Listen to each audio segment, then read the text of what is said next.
বৃদ্ধ মহিলার গরম লাগলে সে এসি অন করে আরাম করতে থাকে। ঠিক তখনই তার ছেলের বড় উপস্থিতি বুঝতে পারলে মহিলাটি অনেক ভয় পেয়ে যায়। মেয়েটি ঘরে প্রবেশ করে এসি অন দেখতে পেয়ে শাশুড়ির দিকে ব্যাগটি ছুড়ে মারে। তখন মেয়েটির শাশুড়ি বলে, ঘরের সব কাজ করার পর বেশি গরম লাগছিল তাই এসিটা অন করেছি।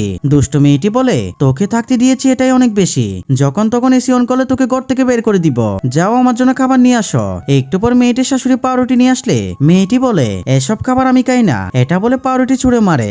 এরপর মহিলাটির ব্যাগ চেক করতে গিয়ে দেখতে পায় একটি ডায়মন্ডের লকেট, যেটা দেখে দুষ্টু মেয়েটি বলে, নিশ্চয়ই টাকা চুরি করে এটা কিনেছিস তাই না? মহিলাটি বলে, এটা আমার ছেলে আমাকে উপহার দিয়েছে। দুষ্টু মেয়েটি বলে, চুরি করে মিথ্যা বলতে লজ্জা লাগে না? এক্ষুনি বেরিয়ে যা বাসা থেকে। তখনই মহিলাটি বাসা থেকে চলে আসে। একটু পরে এই ছেলেটি বাসে আসলে মেয়েটি বলে, তুমি বসো, আমি তোমার জন্য খাবার নিয়ে আসছি। এরপর লোকটি মোবাইল একটি ভিডিও দেখে অনেক রেগে যায়। তারপর বন্ধুরা কি হয় সেটি দেখার আগে এই ছবিটিকে ভালোবাসলে ভিডিওটা একটি লাইক দিয়ে চ্যানেলটি সাবস্ক্রাইব করো। তোর কত বড় সাহস আমার মাকে চুরির অপবাদ দিস? এক্ষুনি আমার বাসা থেকে বেরিয়ে যা।